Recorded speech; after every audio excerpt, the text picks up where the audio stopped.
Hey guys, welcome back for another video. This is going to be a combo. It's going to be a real quick review of the Chigee Remote Control Pro. And because I goofed in editing on the original review of the whole Chigee system, I left out the nighttime video samples. I'm going to put those on the end of this video and then link it to the original review, just so you guys can see the exceptional quality in nighttime mode as well. But this remote gives us touch control, should be by our thumb for most, if not everything, in the unit. So we don't have to reach up and look at and fiddle with the touch screen if you don't want to. It's gonna be really convenient for me. I'm gonna be primarily using it for music control.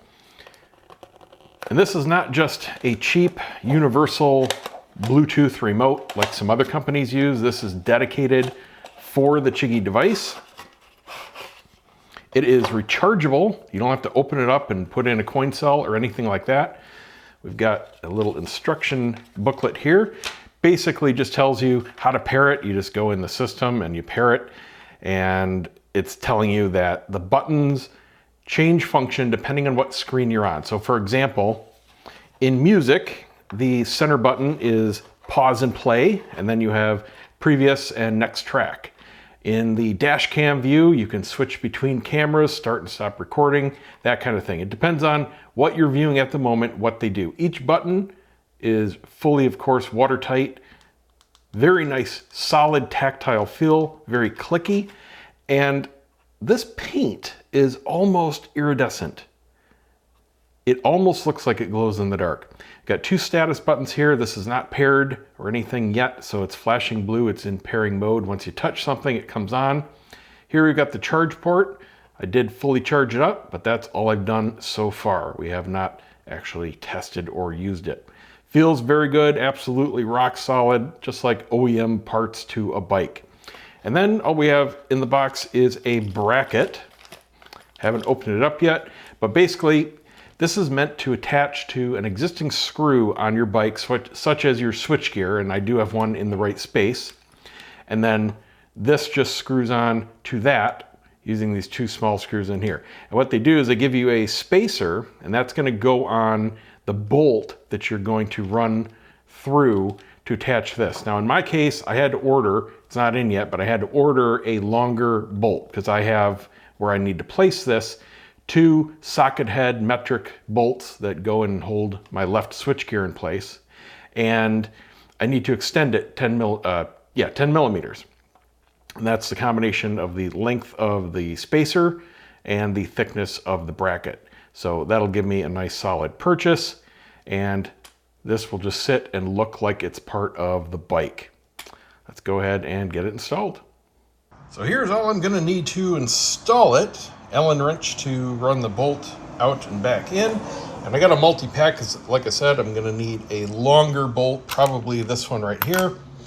By the way, these multi-packs are cheaper.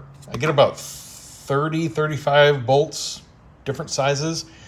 And you can buy them in M4, M5, M6, whatever you want. I got a bunch of them. This whole pack is cheaper than going to Lowe's and getting a little 2-pack on the shelf.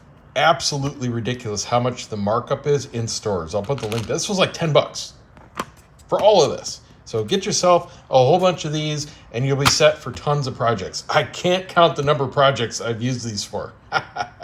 So I want to put this guy, because I want to thumb actuate it as close to my grip as possible. And I'm going to go into this bolt here, which just holds on the switchgear. These two bolts just run in. They're socket head. And there should be M6. I guess I should have measured first, but I got enough. I can reach through my bin if I need to. And ideally put it like right here, you know, underneath the horn. It looks freaking OEM. You know, it's just coincidentally the same size as my cluster here, but it's gonna go on pretty much any bike. And the bracket should have enough variability where you can slide it where you need it. And I haven't taken it out of the package yet, but just looking at it, it looks pretty self-explanatory. That there will be for the bolt. It'll actually go on flip this way and, you know, hang down around there. So I'm just eyeballing it. Anyway, let's take this out and see what we get. So here's the bracket, nice and powder coated, just like an OEM part.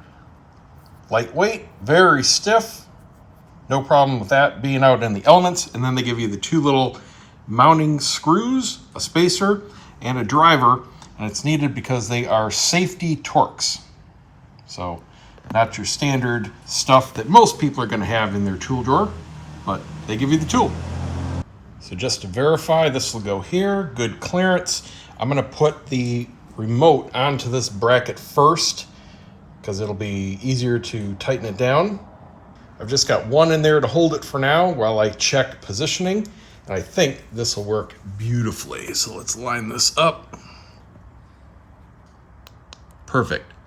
Just the right spot to look OEM. Now they don't specify it, but I'm going to put a drop of blue Loctite on all 3 of the bolts, these 2 and this, when I run the new one back in.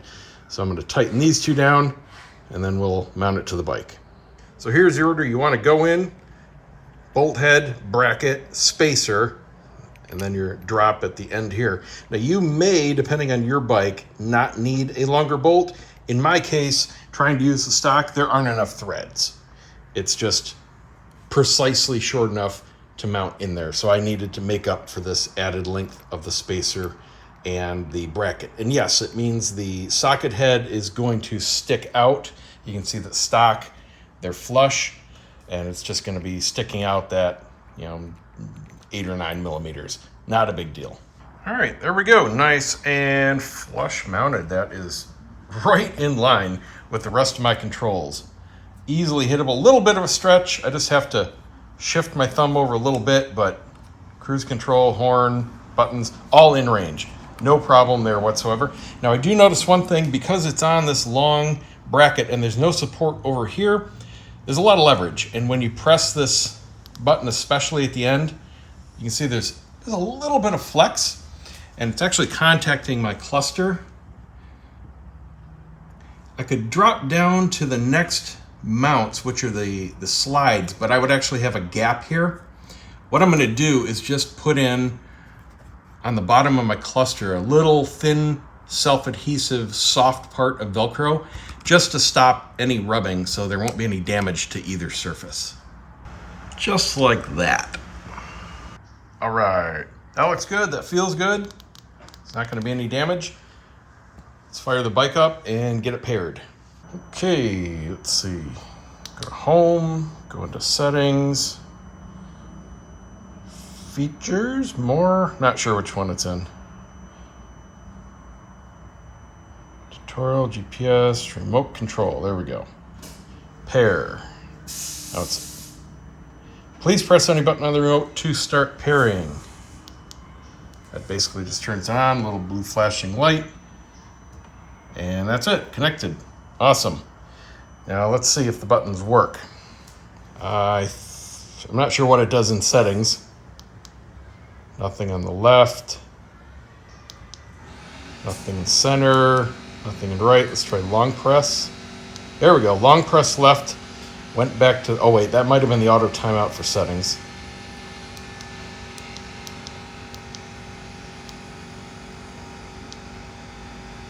Nope, long press did do something. It's trying to connect to my CarPlay. I've got it disconnected so I can record right now. Now the button settings do different things depending on the screen you're on. So read the instructions. That's what I'm gonna have to do. But it works. That's all there is to install and pairing. Awesome. Feels good, looks good. I absolutely love the way it looks OEM. I mean, it seriously couldn't be better. After I was looking at that some more, I had an idea.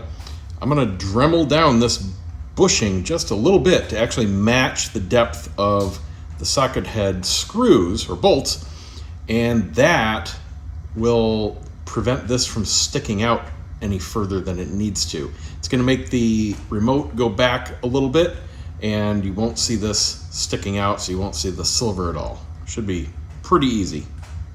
Yeah, there we go. That's even better. Right where it needs to be. All right, stay tuned for the nighttime shots, just because I forgot to put them in the review. See you next time.